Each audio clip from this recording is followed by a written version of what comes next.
My name is Piper Kennedy, and today I wanted to talk about how I'm going to take my ideas and flesh them out into an actual plot line.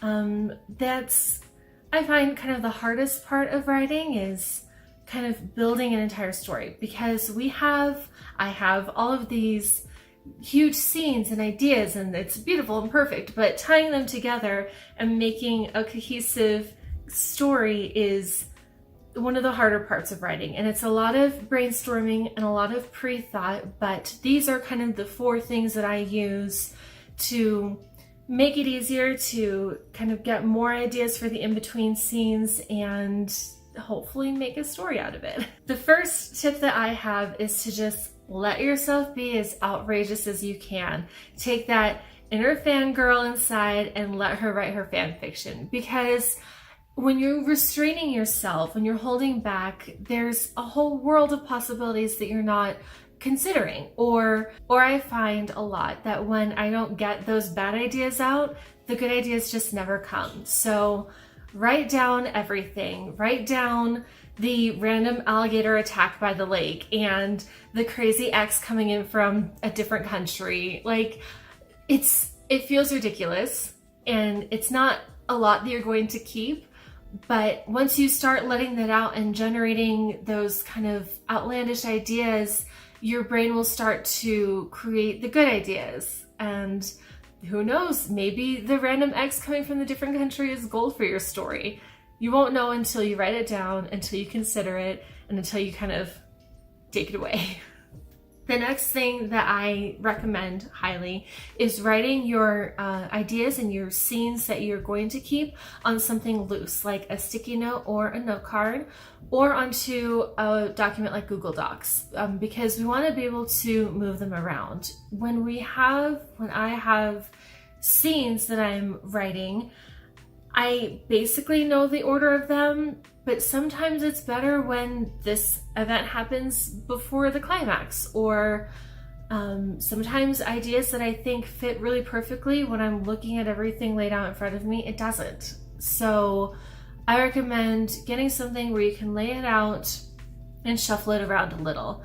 I unfortunately don't follow my own advice here. I am a huge notebook writer. What that means for me, though, is I will write out all of my ideas and then I have to rewrite them in order.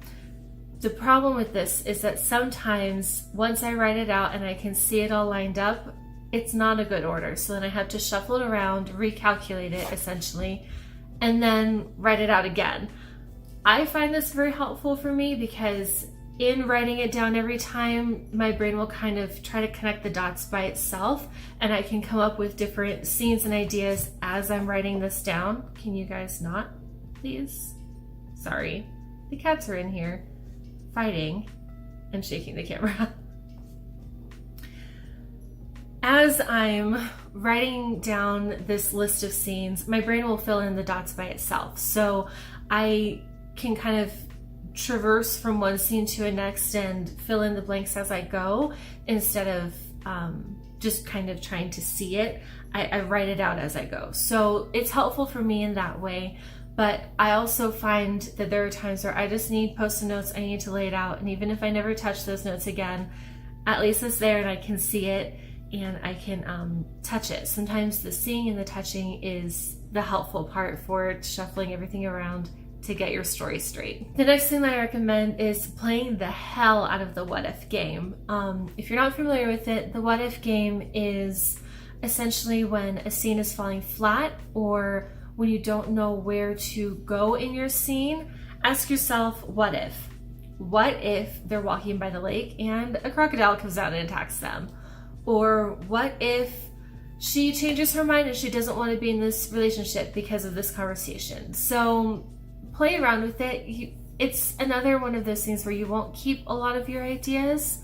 A lot of it is just to kind of get the brain ticking so that your brain is thinking, well, no, maybe I don't want that to happen, but let's do this instead.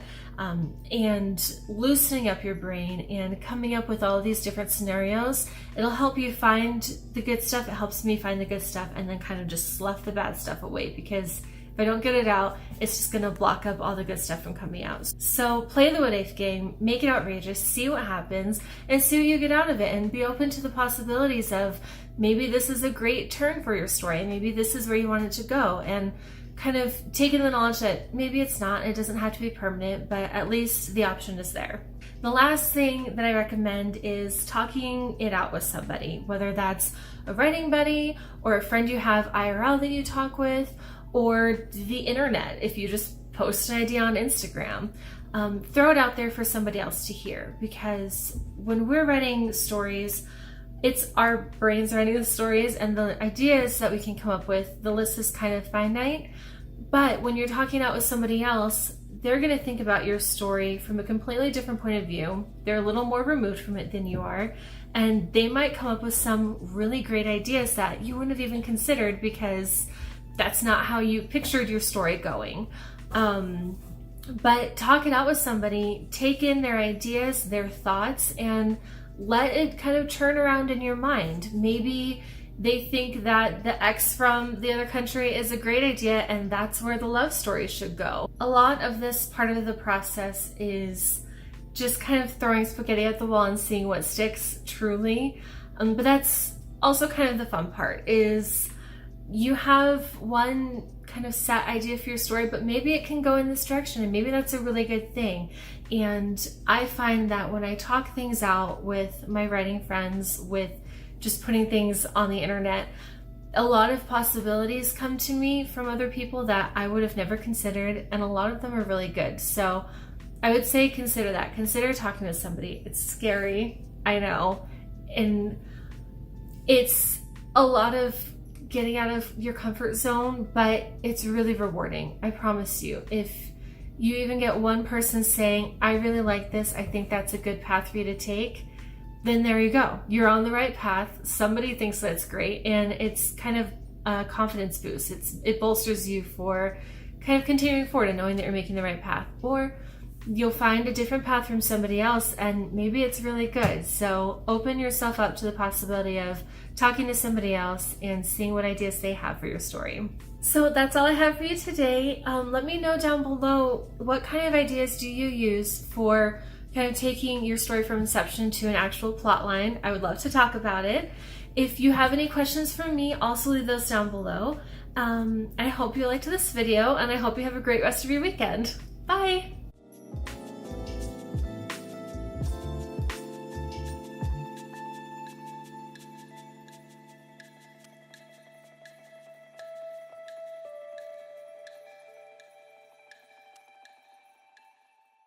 Oh, wow. Hopefully I'm sitting in the same spot. Okay. You okay, buddy?